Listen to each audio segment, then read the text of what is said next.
Hello, this is Rebel with the Nation Underground.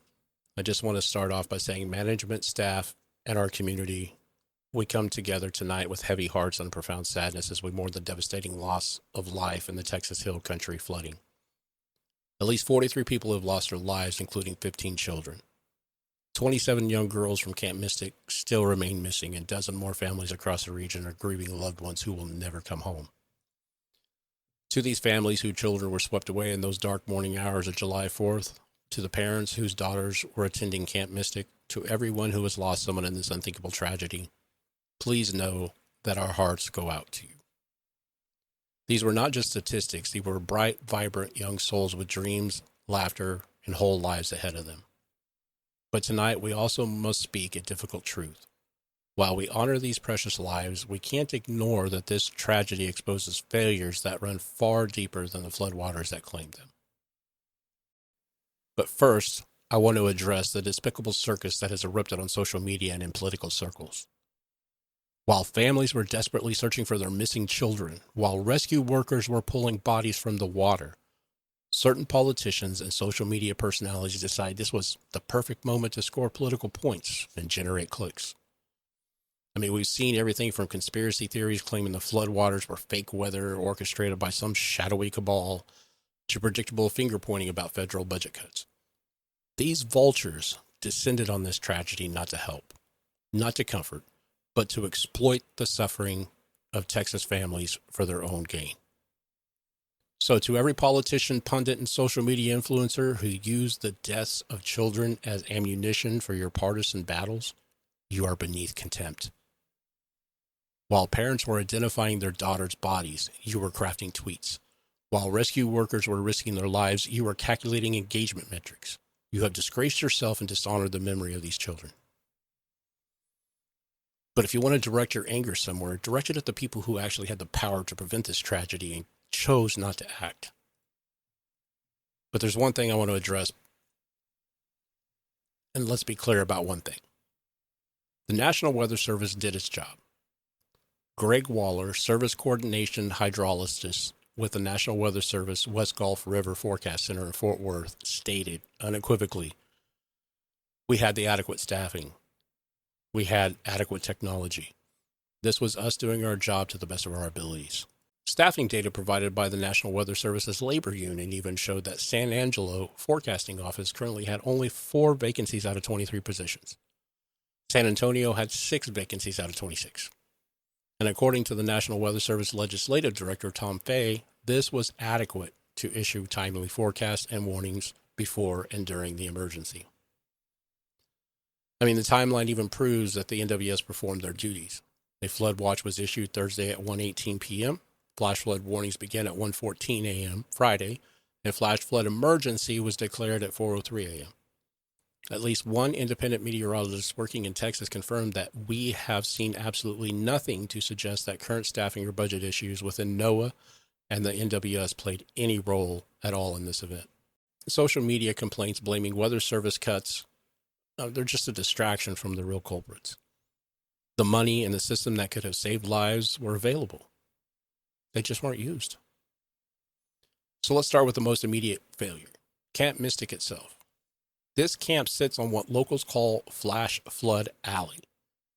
The Guadalupe River has a documented history of deadly flooding, including a 1987 flood that killed 10 teenagers when a church bus was overwhelmed. Despite this known risk, despite warnings issued hours before the flooding peaked, Camp Mystic failed to evacuate the most vulnerable cabins along the riverbanks. Serena Aldrich, a San Antonio attorney who had 2 daughters who survived the flood, criticized camp officials, saying they should have been monitoring Texas Division of Emergency Management and Kerr County. They were posting alerts yesterday morning. They ought to have been more proactive. Even a former camp counselor revealed that there was no training about flood evacuation planning, despite this area being known for flash flooding. Now, the National Weather Service issued flood watches at 1:18 p.m. Thursday afternoon. Flash flood warning began at 1:14 a.m. Friday. That is nearly 12 hours of escalating warnings. Yet children went to sleep in their cabins built directly on the floodplain. 750 children under their care. They had responsibility. They had a sacred duty. to monitor weather conditions and move those children to safety. They failed catastrophically. Mrs. Aldrich's daughter, ages 9 and 12, were fortunate survivors. Her older daughter was in an area called Senior Hill, while her younger daughter was in the flats, a lower-lying section of the camp. When the floodwaters forced campers and the counselors to seek higher ground, both girls managed to escape to safety. They came down when the waters receded, she explained, and then they made it to one of the buildings that wasn't flooded anymore. They were up there for a couple of hours. But many other children were not so fortunate. Mrs. Aldrich noted that her daughters have not said much about what they endured, and she did not want to press them just yet. A reminder that even survivors carry the trauma of watching their fellow campers swept away. Even more inexcusable is the failure of Kerr County officials. For years, they knew this area was vulnerable to flash flooding. They knew the Guadalupe River was dangerous, and for years they refused to install flood warning systems that could have saved lives. County Judge Rob Kelly admitted that they considered the flood warning systems about 6 or 7 years ago, but abandoned the idea because the public was shocked by the expense, and the taxpayers wouldn't fund it. But here's what makes this truly outrageous. The money was there all along.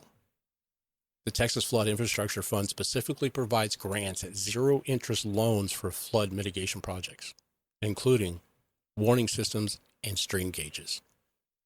FEMA's flood mitigation assistance grants are available for exactly these purposes. The Community Development Block Grant Mitigation Program had $4.3 billion available for flood-related projects in Texas. So let me be crystal clear.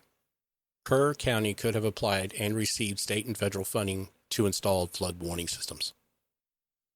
Other Texas counties have done exactly that. The Texas Water Department Board had already approved millions of dollars for flood early warning system projects across the state. But there is no evidence that Kerr County ever successfully applied for these funds. They simply threw their hands up and said it was too expensive, ignoring the resources specifically designated for this purposes. But again, this raises a little bit more serious questions about state oversight. I mean, if the Texas Water Development Board had hundreds of millions in flood infrastructure funding available, if they had published guidance documents specifically for flood early warning systems, if they knew Hill County was vulnerable to catastrophic flooding, why wasn't there more aggressive outreach to ensure vulnerable counties like Kerr applied for these life-saving resources? I mean, the state knew this was a dangerous area. They had the money sitting there waiting to be used. I mean, where was the proactive effort to ensure communities like Hunt and Caryville had adequate warning systems in place? Let me walk you through what happened that night because the timeline reveals just how preventable this was. Again, Thursday, July 3rd, 1:18 p.m., flood watch issued by the National Weather Service. Friday, July 4th, 1:14 a.m., flash flood warning issued. 4:03 a.m., flash flood emergency declared for Kerr County. 5:34 a.m., flash flood emergency declared for Caryville. 4 to 6 a.m., Guadalupe raises 4 to 6 a.m. Guadalupe River rises 26 feet in 45 minutes. A dedicated flood warning system, the kind that could have been funded with available state and federal resources, would have provided automated alerts directly to the camp and residents along the river. Sirens would have wakened people up in time to evacuate. Lives would have been saved. So the questions that demand answers. Why were 750 children allowed to sleep in flood-prone cabins when warnings had been issued? Why did Camp Mystic not have adequate emergency protocols for an area known as Flash Flood Alley? Why did Kerr County officials never pursue the millions of dollars in available funds for flood warning systems when they knew the need existed? Why did the state not more aggressively ensure vulnerable communities had adequate warning infrastructures? And why were first responders not pre-positioned at the camp given the warnings that had been issued? The bitter truth is this tragedy was entirely preventable. Not the storm itself, nature is powerful and unpredictable. But the loss of life, particularly the deaths of those children at Camp Mystic, could have been avoided if the people in position of responsibility had done their jobs. The money was there, the technology exists, the warnings were issued, What failed was human judgment, human responsibility, and human accountability. The National Weather Service performed admirably under difficult circumstances with adequate staffing and technology to issue the warnings that should have saved lives. The failure lies with those who ignored those warnings and those who failed to install systems that could have awakened sleeping children before the waters rose. Moving forward, as we mourn these precious lives, we must ensure the deaths were not in vain. We must demand that every vulnerable community in Texas immediately apply for these available flood mitigation funds. We must require summer camps in flood-prone areas to have a robust emergency protocols and warning systems. We must hold our local, state, and federal officials accountable for protecting our most vulnerable citizens. But first, we must honor those children by rejecting the political vultures who would exploit their deaths. We must come together as Americans to support these grieving families and ensure such a preventable tragedy never happens again. The rain may have been unpredictable, but the failure to protect these children were entirely predictable and entirely inexcusable. To the families who lost loved ones, your grief is shared by the grateful nation. To those still searching for missing family members, our prayers are with you.